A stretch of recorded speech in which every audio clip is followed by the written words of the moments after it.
RetroDaze. When we think back to video games of the 1980s, many of us first remember the Nintendo Entertainment System, Atari, or any number of other home consoles. There was, however, another digital herald that appeared in the arcade just as the 80s began. This video game character would come to define the quickly evolving video game landscape. Through not only arcades, but home consoles, cartoons, toys, and endless merchandise, Pac-Man managed to infect much of the world with an incurable case of Pac-Man Fever.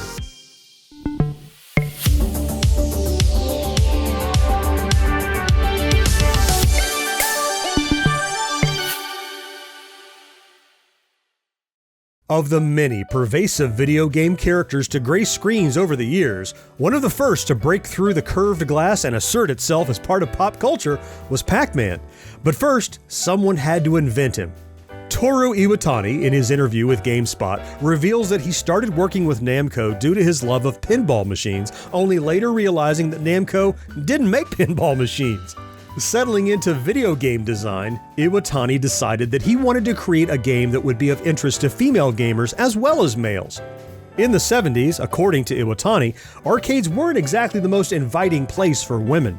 He states, "It was mostly guys, it was really dark and really damp and sometimes smelly." So the idea was to create something different from all the violent games that occupied the arcades at the time. What Iwatani came up with was eating as the basic concept rather than attacking and killing. He reasoned that eating was something everyone could relate to. In fact, Pac-Man's design was even inspired by food. I came up with that design when I look at the pizza with a slice missing. Pac-Man resembles the mouth of someone eating.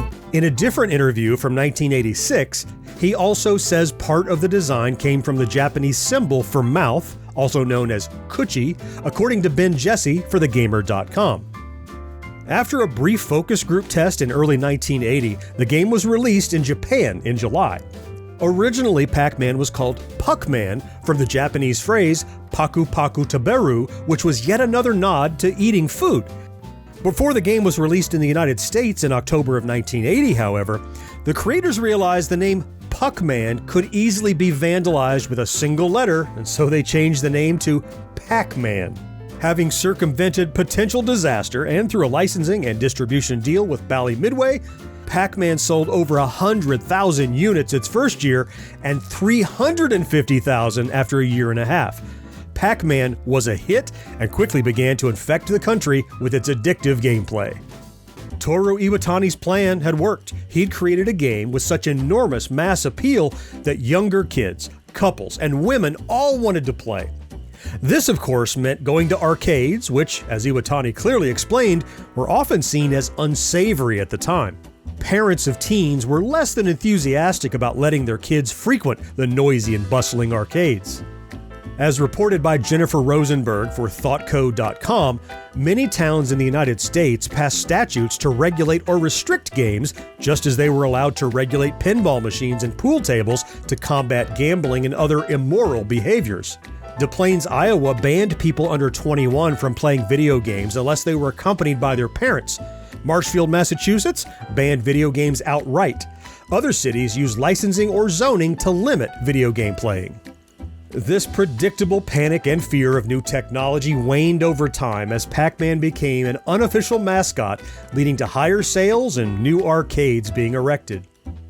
Pac-Man was so popular that two MIT students, Kevin Curran and Doug McRae, created an unauthorized version of the game, Crazy Otto, under their company's banner, General Computer Corp. The game was later redesigned with Namco's guidance to become Ms. Pac-Man and released in January of 1982. Joey, what's she really like? She's the most exciting woman I ever met. Yeah? Atari introduces the Woman of the Year, Ms. Pac-Man. Just like the arcade classic, 4 different game screens, floating fruit, even pretzels. Honey, don't you know I'm more than Pac-Man with a bow? Reach for Ms. Pac-Man. Reach for Atari. Around the same time, a flood of merchandise was released. There were stickers, t-shirts, puzzles, plush dolls, mugs, and a seemingly endless supply of other goods, both authorized and unauthorized, saturating the market. What helped create this sudden saturation of merchandise was the inconvenient fact that a Japanese toy company, Tomy, held the copyright for Pac-Man, Mr. Mouth in English, and already manufactured and sold numerous games and toys featuring a large-mouthed creature. When Tomy threatened to sue, Namco permitted Tomy to continue selling their products under the new name Pac-Man. One such product was the Tomytronic Pac-Man handheld game released in 1981. While the game was far from a one-to-one recreation of the arcade game, it did come packaged in a thematic round and yellow case, which was a nice touch. This wasn't the only handheld version on the market though. Coleco also put out a tabletop game in 1981, only theirs was shaped like a mini arcade cabinet and boasted better controls, graphics, and a closer approximation of what you would have played in an arcade. The game originally sold for $59.97, which, when adjusted for inflation, would be $204.73 in 2024. Further home gaming with Pac-Man was made available in 1982 when it came to the Atari 2600 and then the Atari 5200 later that year, and essentially every other console after that. Pac-Man infiltrated much more than video games, and what would a pop culture takeover be without your own cereal? General Mills acquired the rights and released the crunchy sweetened corn cereal with marshmallow bits in 1983. You can do it. You can do it. You can do the Pac-Man cereal. You can do the Pac-Man with Pac-Man marshmallows. You can open wide, gobble up the ghost and hide it inside. Marshmallow orange, red, pink, and blue. Trouble up good, or they might kill you. You can do it. You can do the Pac-Man. Packed with marshmallows and corn puffs, Pac-Man cereal's part of a good breakfast. You can do it. You can do the Pac-Man. The corn portion was made to look like pellets from the game, and the marshmallows were in the shape of Pac-Man and the Ghost, Blinky, Pinky, Inky, and Clyde. Later, they added Ms. Pac-Man and a supersized Pac-Man marshmallow. Given the era this cereal was released, you know there were plenty of premiums offered as well, including Rainbow color bubblegum inside the package, and send-away offers for a Ghost Chomper hat, Pac-Man Game Watch, and a Pac-Man ring, among other offers.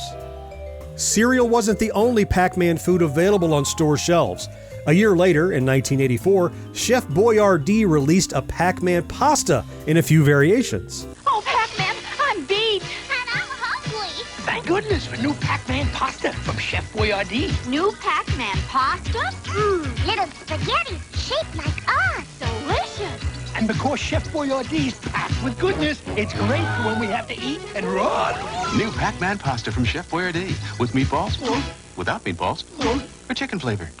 Thank goodness for new Pac-Man pasta. Thank goodness for Chef Boyardee. There were the classic pasta in a can styles, including spaghetti sauce with mini meatballs, spaghetti sauce with cheese flavor, and golden chick-flavored sauce, all with the Pac-Man shaped pasta. On the backs of these cans, kids could find a series of riddles to keep their minds off the terrible flavor and mushy consistency of the food as they ate. Or, if you weren't into the vile bastardization of Italian cuisine, there were also macaroni and cheese dinners that came in a box. Yeah, I said it, gauntlet thrown, Chef Boyardee lovers. Outside the questionable culinary world of Pac-Man, there were plenty of other odds and ends to keep young Pac-Man aficionados busy when they weren't playing the game.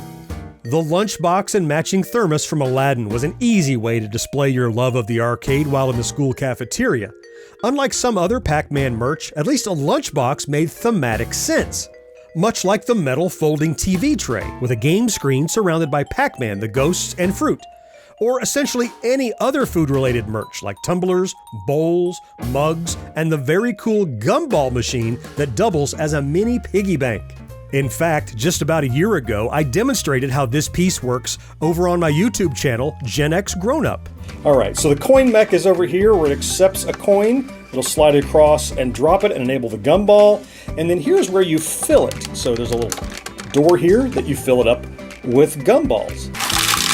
I found that these small Willy Wonka's gobstoppers are actually the perfect size. Let's give it a shot. Let's take a penny. We'll drop a penny in there. You know what it's done. It's now part of the lever that moves that little tray. We rotate it around, and Gumball drops out. There it is. Of course, there were all the other Pac-Man items that perhaps made a little less sense, like pillows, beach towels, pencil cases, yo-yos, belt buckles, shoelaces, telephones, and more. And when I say more, I mean if you can imagine there was a Pac-Man version of something, there probably was. Buckner and Garcia.